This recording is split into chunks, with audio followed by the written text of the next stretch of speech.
join me in the pledge. Pledge allegiance to the flag of the United States of America and to the republic for which it stands, one nation, under God, indivisible, with liberty and justice for all.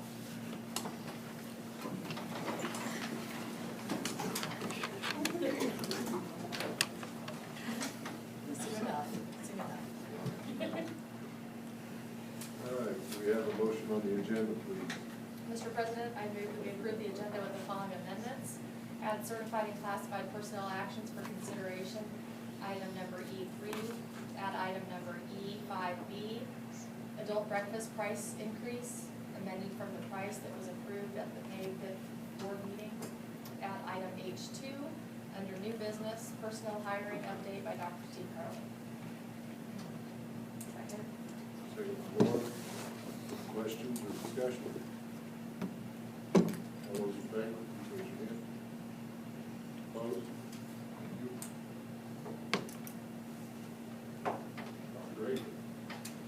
Yes, we have Andy Price with us this evening, who is going to recognize Sandy Almost, principal at Edith Sharman, for receiving the Distinguished Service Award from the Kansas Association of School Librarians.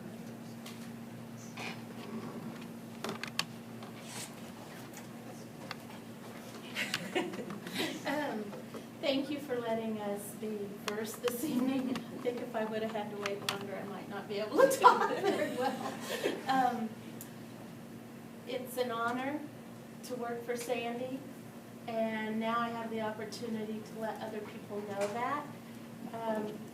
This year, she came up and grabbed me in the hall one day and said, "Come in, I want to talk to you about this Follette Challenge." And when she started asking me if I'd seen it, and I said yes, but I wasn't going to mention it to her because it looked like so much work.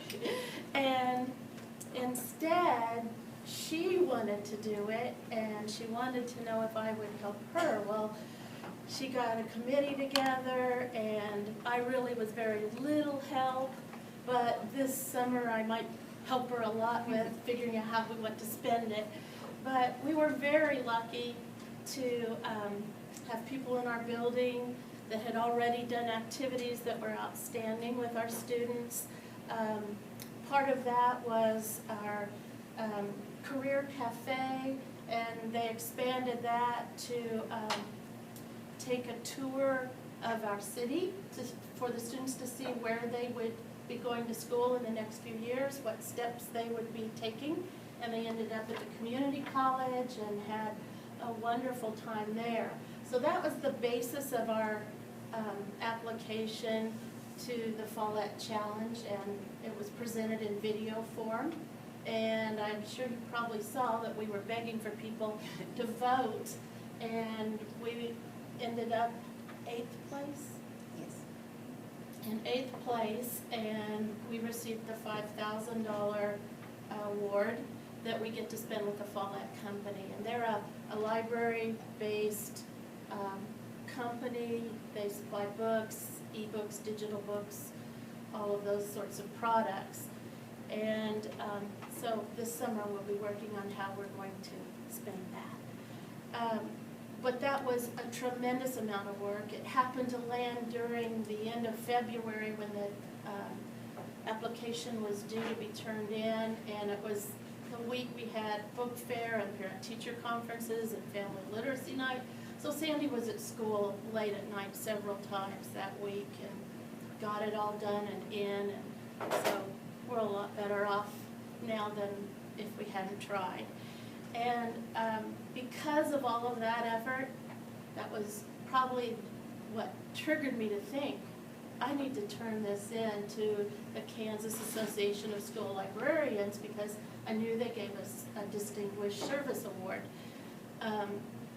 In the application, I mentioned how wonderful she was when I started at Edith Sharman Elementary. I've only been there 3 years and had to go through the new teacher orientation and building orientation.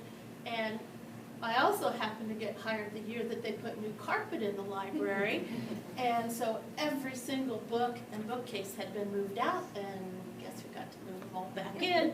And so So she was great. She said, I know you're busy down there. I'll come down and we'll do the work in the library. So part of the time I was mindlessly sticking the books on the shelves because I was busy listening to her. And anyway, she just goes out of her way to be helpful to everybody in our building in whatever way she can. And I had plenty of different examples to turn in on the application for her Distinguished Service Award. And I understand from Juanita, who's past president of the KASL organization, that they do not have to award this presentation each year. They just do it when there are worthy applicants. So that made me feel extra good. So, do you have any questions about the award, the application? She'll receive a formal award at the state meeting in October this fall in Wichita. So, I don't think there's too much money in it, Sandy, but A free not meal. like, you got $5,000 for our library, and I'm giving you a free meal. Thank you.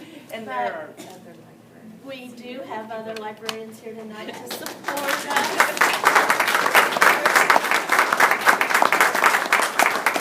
I was going to say, Juanita could answer your questions if you have any about the award on the state level.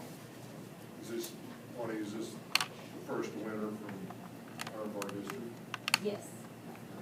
It's usually it's Blue Valley or Olathe or someplace like that. So she's being honored and will be in a group of amazing people. And she will speak to the entire conference after she receives her award. Is that the truth? I don't know if she knew that yet. Yeah. So time to start getting some There we ideas put go. together, Yeah. Sandy, what you're telling. Okay, thank you. I'll do that. That's too funny. Sandy, do you have any comment?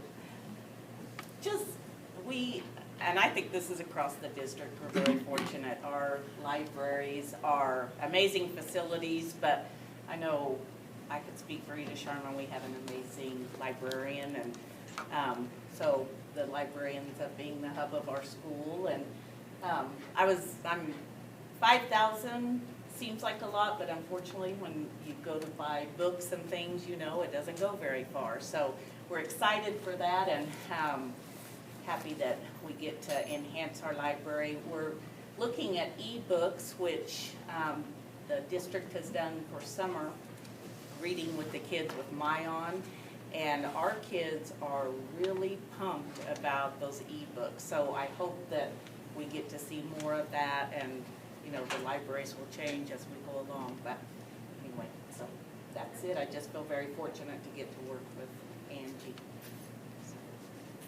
That was another thing I forgot to mention. When I was hired, she said, we want this library open as much as possible. And then I found out that meant, and she said, and you don't have to do all the duties that everybody else does. Every morning you get to start at 8:20 and let the kids come in and check out books before school starts. And really that has been a great thing to do.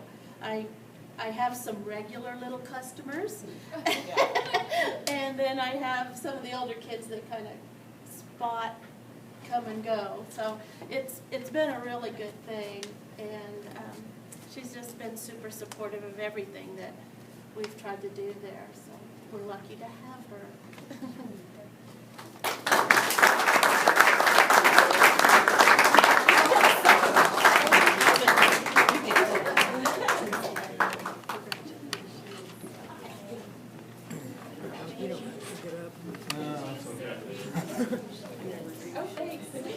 Like it's like towering line and shake everybody's hand. Congratulations. Thank you. They were this tall.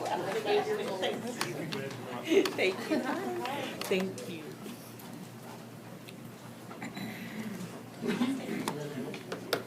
Joanne, do we have any correspondence? Motion for consent agenda. Mr. President, I move we approve the consent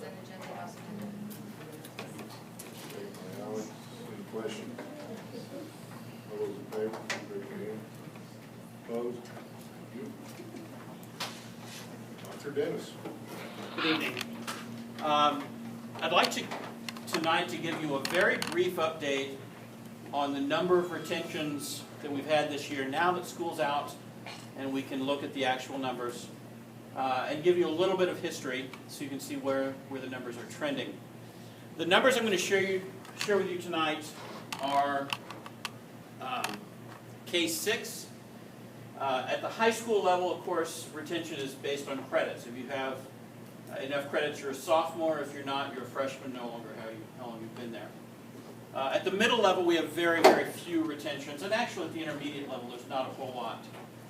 As you'll see, the most retentions we have annually is almost always kindergarten. And it goes down as you go up in school years.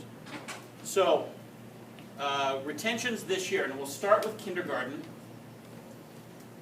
Going back to 2011, which is the first year that we have really good records on, we had 55 kindergarten retentions that year.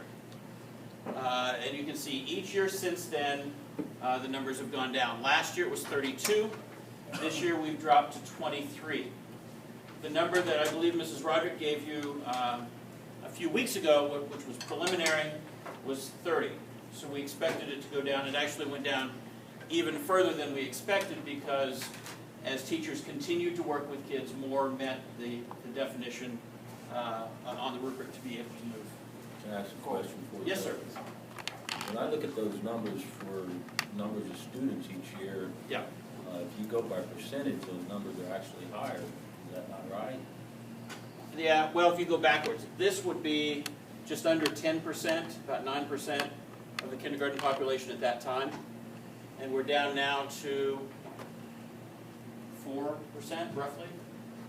So the numbers, percentage-wise and number-wise, have dropped. If you figure a class of around 600 on an annual basis, give or take. So those numbers. So that 23 represents the lowest number that I could find on record for kindergarten number of kids retained at that level. First grade will follow, well, the outcome is similar. It bounces around a little bit. 3 years ago we had 30. It went down to 19 and then back up to 30 last year. But you can see we've dropped again this year. And again, 15 is the lowest number that I could find in our records for the number of first grade retentions. And you can see the number here is lower than it is for kindergarten, and that's historically been the case. So in terms of percentage drop, if you look at grade levels, kindergarten we lost or reduced the number of retentions by over 28%. First grade, because we had such a big, we had an increase the year before, we went from 30 to 15, which is a 50% reduction. That may be a little bit misleading if you look at the trend overall. But if you look at all retentions in all grade levels, K-6, we're down, there are 27% fewer retentions at those grade levels than we had a year ago. It looks like this by grade level. And again, as you would expect, the top line, the most retentions happen at the youngest grade level, kindergarten. Red is the first grade line, and so on. Second grade has bounced around a little bit, but K and 1 are the two that have the highest number. And they have almost every year. By the time you get to 3rd and 4th grade and above, you really don't have many retentions at all. That's that cluster of lines there at the bottom. So those are the grade levels. You can see, again, just looking at K1, we had 85 kids retained in 2011. We're down at those two grade levels to 38 this year. Looking at the total number, if you add up all the K6 retentions from 10-11, we had 105 this year. We had 55 at all of those grade levels. So almost 50% reduction over that period of time. Now, it varies quite a bit by building, keeping in mind that our buildings have, some are big, some are small. And I took the names off intentionally. There's no particular order here. There is a school here that had none. one that had one, and then it goes on up. 9 was the highest level that we had in any building, and that happened in 2 buildings. These numbers are this year? This is this year, correct. So, big picture, the numbers are going down. The number of kids retained is going down, as they've gone down every year since 2010-11. I think we will continue to see that. Time, of course, will tell. But I'll come back next year and give you an update on where we are with that. I think we're seeing at least partially a result of having the discussions that we've had with teachers and among teachers about what does it mean to be ready for the next grade level. So I think there's more consistency than we've had and better discussion in and among themselves about what the expectations are is a big reason why we're seeing the numbers go down. That's what I have for you this evening, but I'd be glad to answer your questions. I did have a question. I was just wondering, how are incoming students from outside of our district placed? Or is there any testing, or do we just rely on wherever they were before? Or? Typically, we rely on where they've been. If they've passed first grade, for example, in another district, we would take them in as a second grade student and then try to differentiate to meet their needs based on the assessments that we do.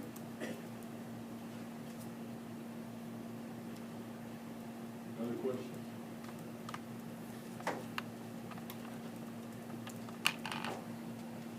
Okay. Thank you for the Thank you. information.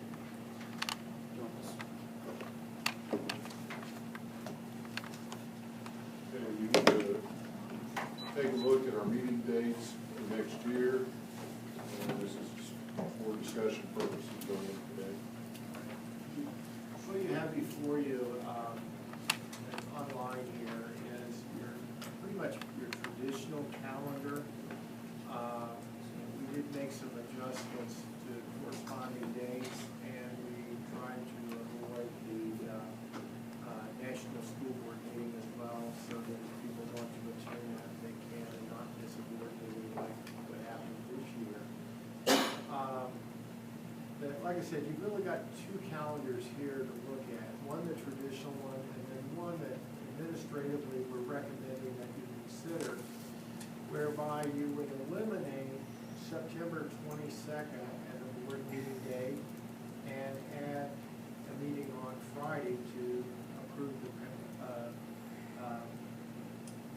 payables only on September 19th, 7:30.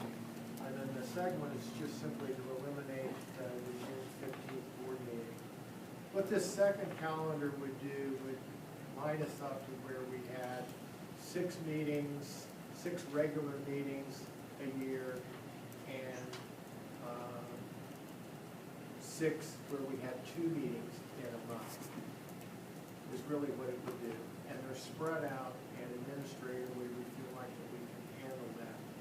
Both of these calendars, and I put on your desk for your reading pleasure, your policy on board meetings, both of these meet the board's policy. So with that said, I'd be glad to answer any questions. And as Mr. Blackburn said, we're not asking for approval this evening, just discussion, and then we'll ask for you to approve one of the 2 calendars at our next meeting.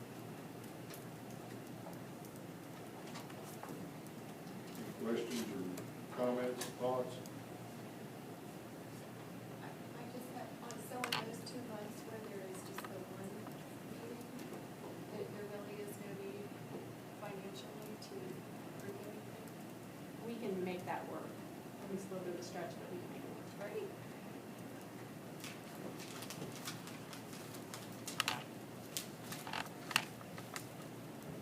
So we wouldn't need, KJ, we wouldn't, like in November and January, we wouldn't need a payables meeting. No, we can make it work. We plan ahead for those that we know are coming.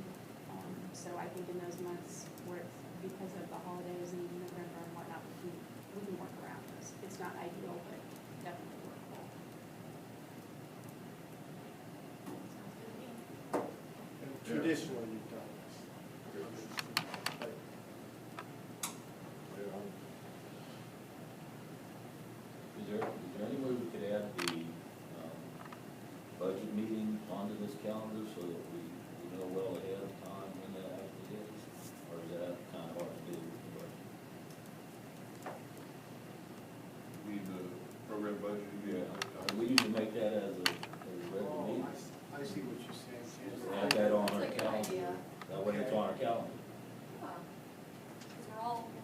supposed to be there.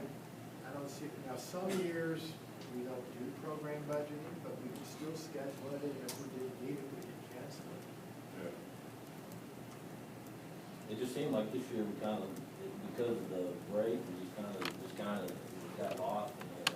Snuck up on us. That way it's on a calendar. I mean, I don't know if there's I'll certain take days that we that gotta one. do for the budget, but just a suggestion. Can you just give us an example? The only reason I can tell you that the reason we've scheduled it outside the calendar is because that's the way we've always done it. But that may not be a good reason. So if that's the will of the board, we can Just a get suggestion. it a part of I this think it's a calendar. good one. Would we have to call into order and do everything like we do though at that meeting? If it was on our schedule? We've never done it, but I can find out. But do, The logistics of it? Maybe look at it. There's too much. I mean, it's just a suggestion. I think we can do it, and if we've done it before, where if we schedule it as a meeting, I think you would have to call the meeting to order and then adjourn it at the end.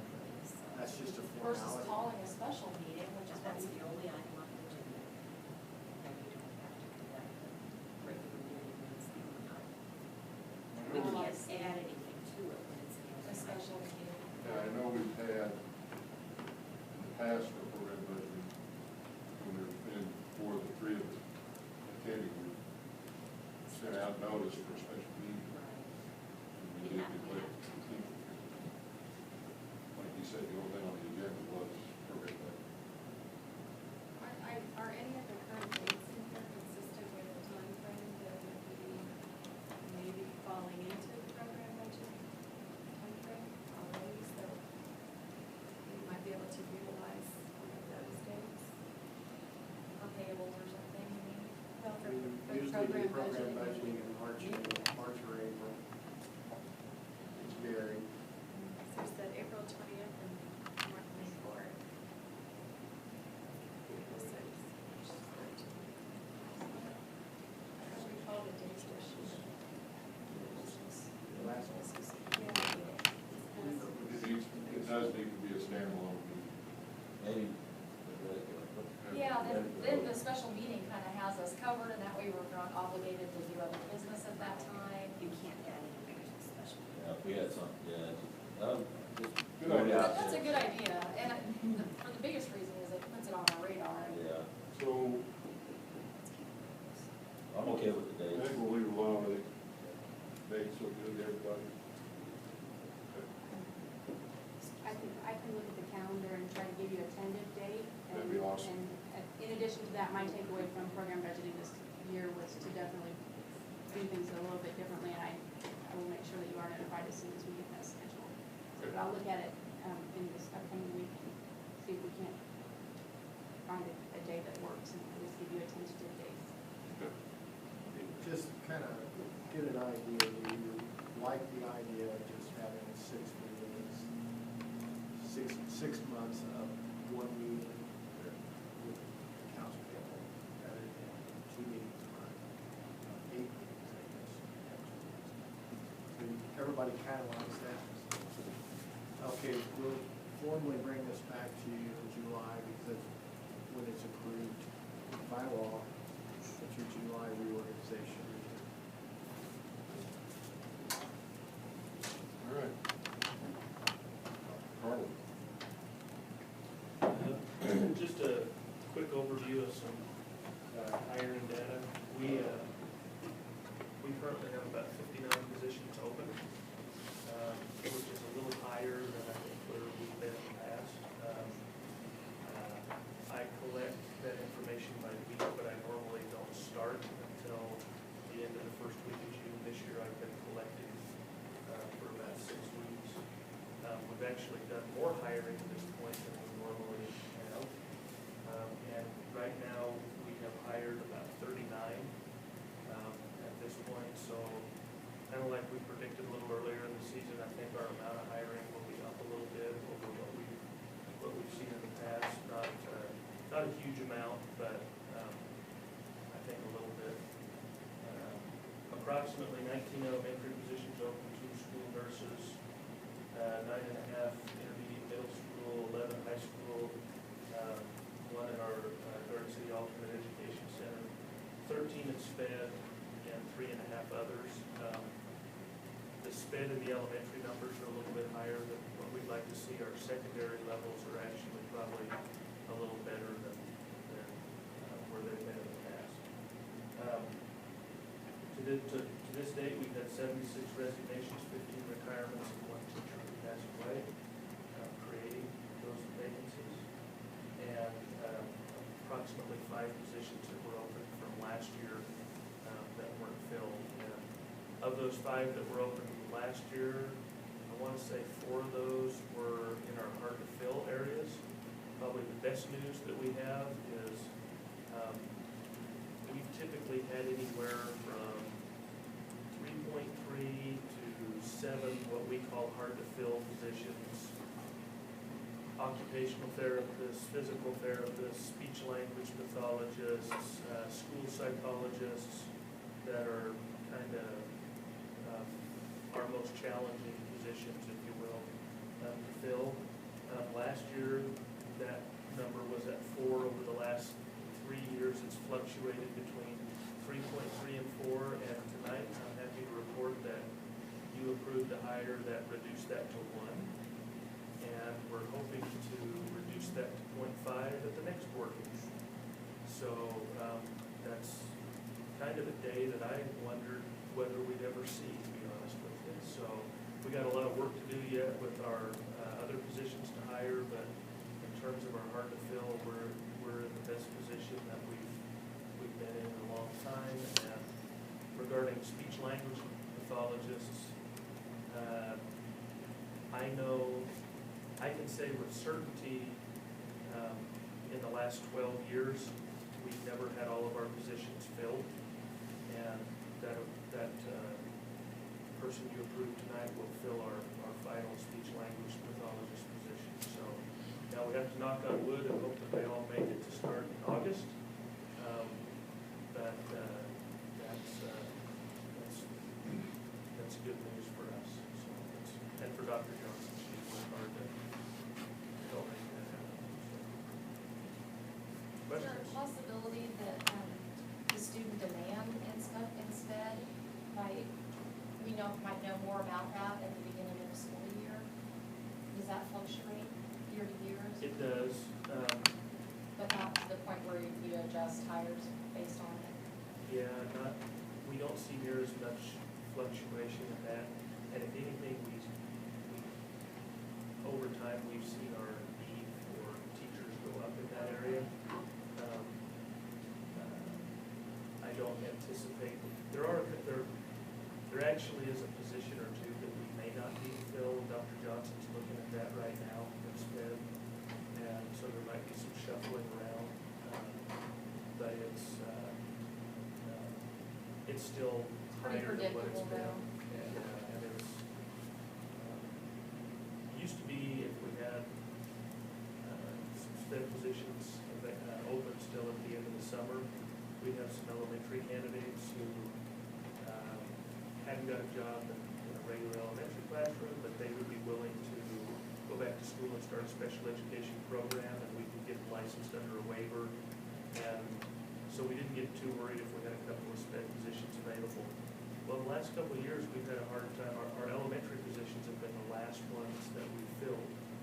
And so then consequently, that has eliminated the pool for that strategy with SPED teachers. But we'll get there. It'll be a big push in June and July. But I think it is just showing us that the economy's improving in places.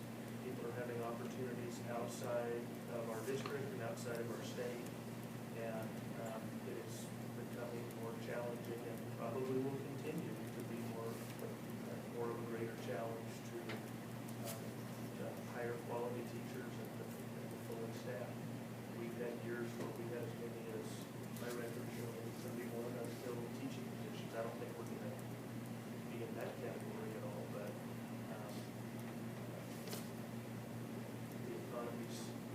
when the economy's good in other places, that makes it a little harder to recruit towards Kansas.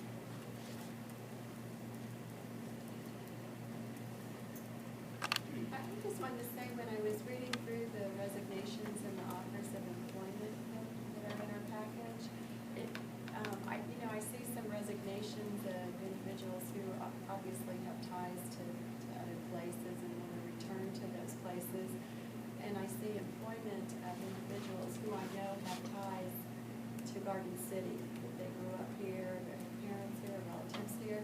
And I really think that's an excellent way of trying to retain people in our community and in our schools. Because, as we've seen with all of these teachers and the staff, people who have those ties tend to stay for decades and to really contribute quite a bit. So I think you've done a really good job in the past getting people here from other places, but I think we're starting to grow our own now and being able to take advantage of that. And that's really a wonderful thing to see, these students with their teachers now, or professionals coming back to our community. You're exactly right. Our priority is always to hire people from this area as long as they're qualified, the best people for the jobs. I think, Gene, we're going to probably have to build on that in the future. I think we're going to have to get more organized in what we do and grow your own approach. Because I think it's going to get tougher to find people to come this direction.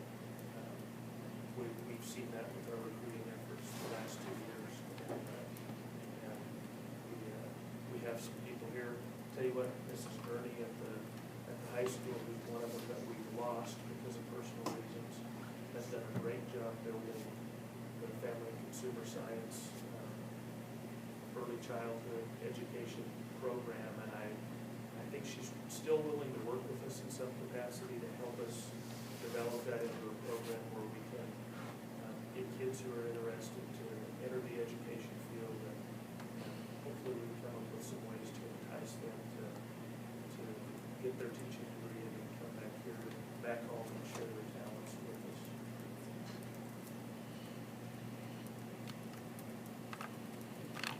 Any other questions? Thank you, Dr. Carter.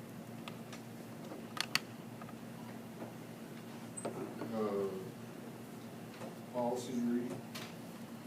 And what you have before you is your policy, JFP, promotion and retention.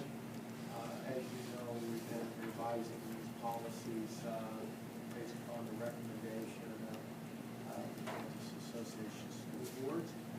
And there's a tendency to eliminate a lot of the regulations and policies and make the policies straightforward. This is no different. What we find here is that some of these regulations in here are outdated, and as well, and that's a good reason probably for not having it. But the policy, we would like you to consider for approval at the next meeting is students may be promoted when they have demonstrated mastery of the board-approved learning objectives. The final decision to promote or retain students will rest with the principal after receiving information from parents, guardian, teachers, and other appropriate school personnel. If approved, this policy is in line with the 2 pilots that you approved on first grade readiness, second grade readiness, and analysts, just like we do with any of the other policy revisions, comes before you the first reading, and if you have questions, we're glad to address them. But if I don't get any back, if you don't have any questions, it will probably appear on the consent agenda at your next meeting in June. Questions for Dr. Reed? Thank you. Moving on with second board initiative. Roy's going to visit with you a little bit about the second board initiative, communication and collaboration, and just update you, have this before you, and he'll emphasize a few points on it, and then between he and I will answer any questions that you have. Again, you got a kind of an overview in the packet of information. I'm just going to go over a couple of items. Again, if you have any questions. I'm going to hit upon 4.1, where we're continuing progress on ongoing recognition. As you guys demonstrated tonight, we recognized principal for an award. We also do news releases that go out to the media to recognize not only staff but students. We also place the information on the district website and our weekly newsletter that goes out to the staff. And we started putting it on social media, which we have a Twitter account and a Facebook account.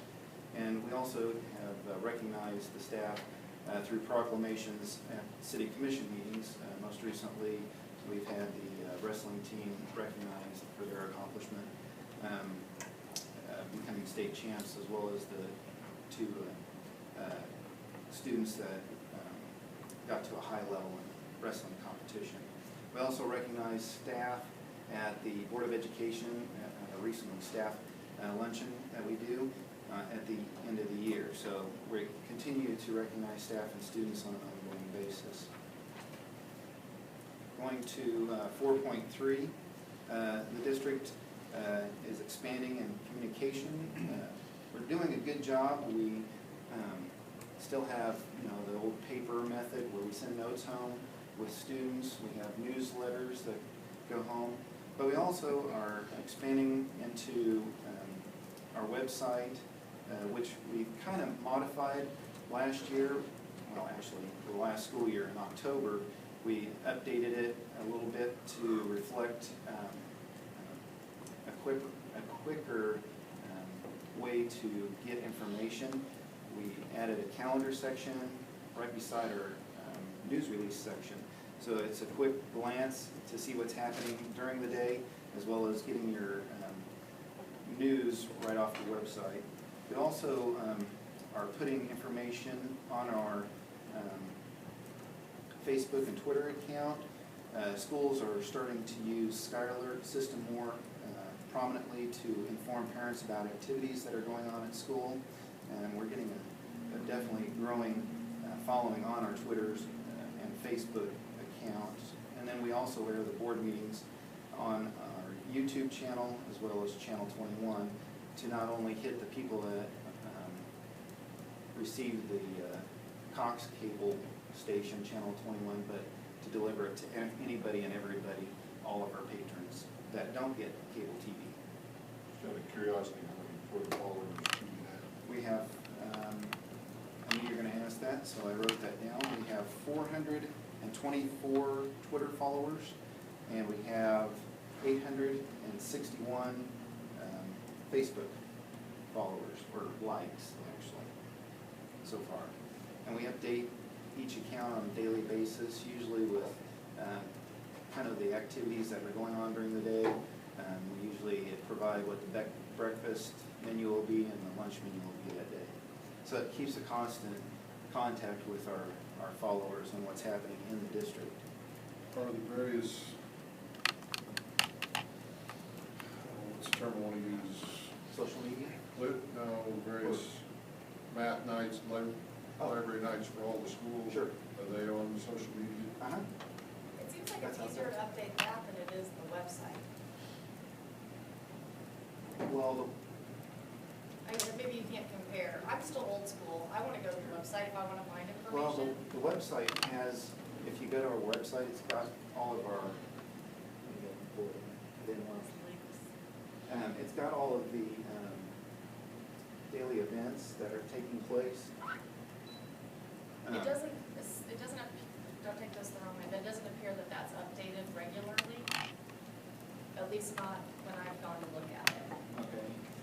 And Regularly it's, as, well, like, here's all the events for today that are taking place, and all this place, like we have the summer bookmobile that's